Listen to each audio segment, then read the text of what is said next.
Hello students, welcome back to my channel. आपका अपने channel Sushant classes पर स्वागत है। और स्टूडेंट, कैसे हो आप सब? उम्मीद है आप सभी के सभी बढ़िया होंगे। तो स्टूडेंट, आज के इस क्लास में applied mathematics class 12th financial mathematics का एक बेहद इंपॉर्टेंट एक्सरसाइज को स्टार्ट करने जा रहा हूँ। और आज मैं बात करने वाला हूँ थर्ड एक्सरसाइज ईएमआई की। और इससे पहले मैंने परपेचुइटी और सिंकिंग फंड के videos with introduction already upload कर दिया है और एग्जाम्पल भी अपलोड कर दिया है। अगर आपने अभी तक नहीं देखा है तो आप उन वीडियोस को भी जा करके देख सकते हो, समझ सकते हो, अपने फ्रेंड्स को शेयर कर सकते हो। तो आइए आज की कहानी को शुरू करते हैं और बात करते हैं EMI third exercise. Question number first क्या कहता है? क्वेश्चन नंबर 1 क्या कहता है? Rahul borrowed 1 lakh rupees from cooperative society at the rate 10% per annum for 2 years। Calculate his EMI using flat rate method. तो स्टूडेंट, यहाँ पे जो ईएमआई कैलकुलेट करने का जो मेथड है वो यहाँ पे फ्लैट रेट मेथड से उसने पूछा हुआ है। तो फ्लैट रेट मेथड में ईएमआई कैलकुलेट करने का फार्मूला क्या होता है?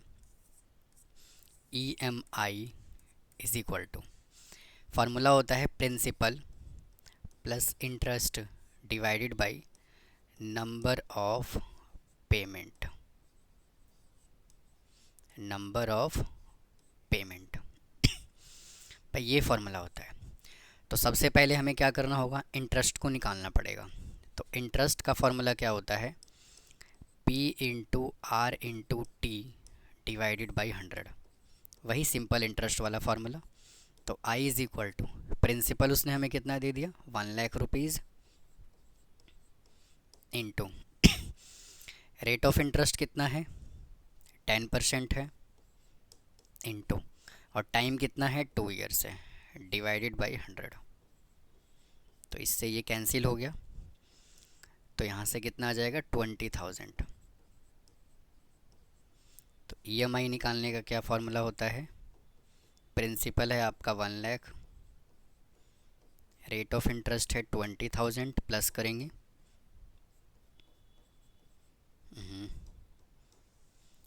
20,000 डिवाइडेड बाई और नंबर ऑफ टेन्योर। ईएमआई कैसे देते हो आप? हर महीने पे करते हो ना। तो 2 years को हम क्या लिख सकते हैं? 24 मंथ लिख सकते हैं भाई, हाँ या ना? तो यहाँ से 24 is equal to 1,20,000 divided by 24। जब आप इसको सॉल्व करोगे तो आ जाएगा 5,000 रुपीज़। तो इसको नोट कीजिए, फिर चलते हैं अगले क्वेश्चन पे। आइए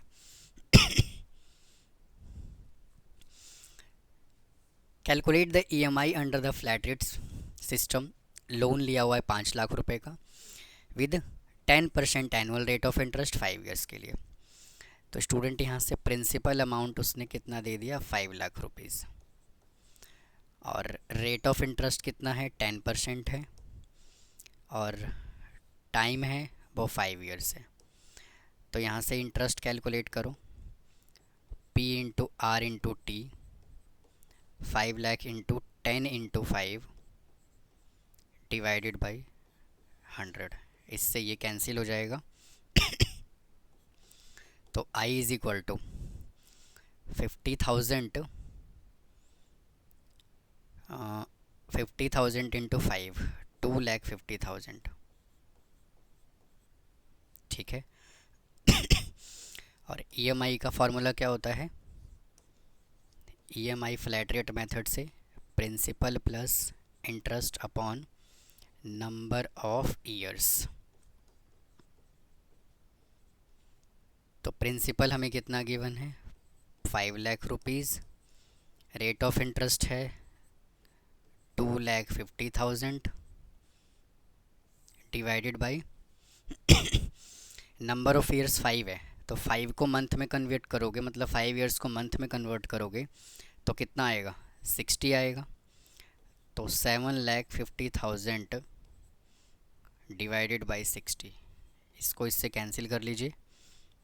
और इसको जब सॉल्व करोगे तो ये आ जाएगा 6 1 जा 6, बचा 1 5, 6 2 जा 12, बचा 3 0 5 और ये 0 0।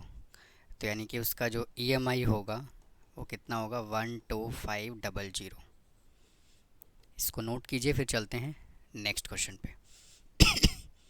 आइए स्टूडेंट अगले क्वेश्चन पे चलते हैं। देखो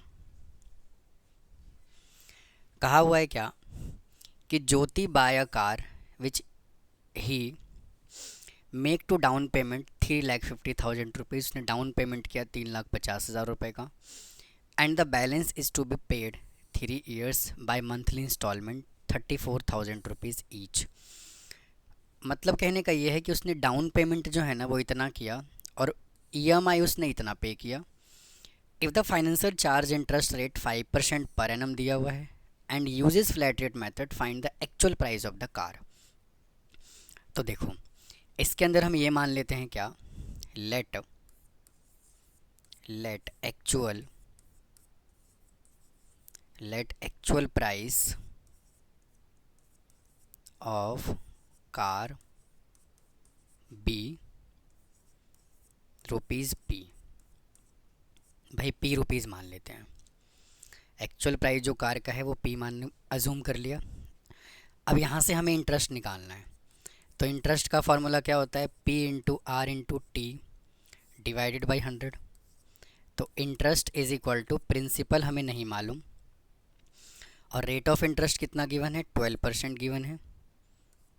और टाइम हमें कितना गिवन है, टाइम हमें गिवन है 3 years। तो into 3 divided by 100।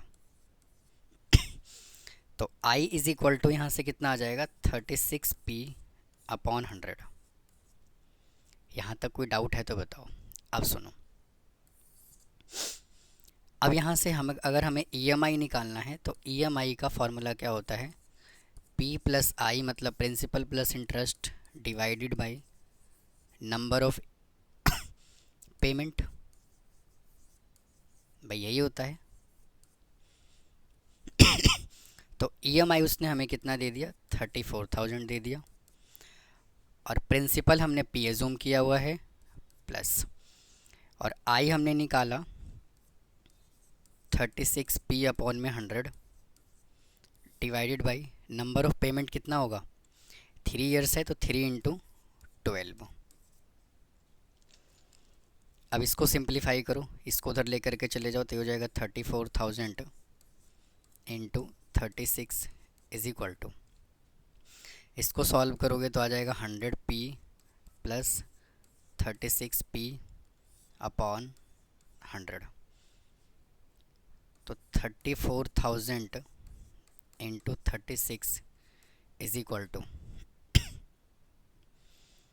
136P upon 100। अब जब आप इसको सॉल्व करोगे तो 34,000 into 36 into 100 divided by 136 is equal to P। जब आप इन सब को कैलकुलेट करोगे तो प्रिंसिपल अमाउंट यहाँ से P कितना आ जाएगा आपका, 9 लाख। ठीक है। अच्छा, अब उसने डाउन पेमेंट कितना किया था, 3,50,000 रुपये। तो कहने का मतलब ये है कि टोटल कॉस्ट कितना आएगा इसका, टोटल कॉस्ट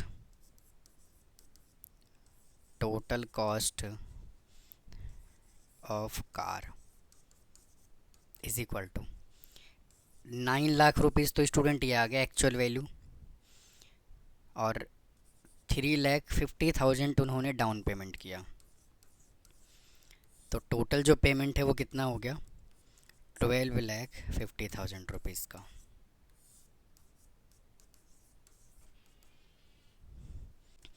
ठीक है स्टूडेंट, तो आप इसको नोट कीजिए। तो स्टूडेंट इस वीडियो में इतना ही रखते हैं, क्योंकि इसमें फ्लैट रेट मेथड के क्वेश्चंस थे, तो 3 ही क्वेश्चन था फ्लैट रेट मेथड से। तो बाकी के जो बचे हुए क्वेश्चंस हैं उसको अगले पार्ट में सॉल्व करता हूँ। तो मिलता हूँ फिर नेक्स्ट पार्ट में। थैंक यू, धन्यवाद।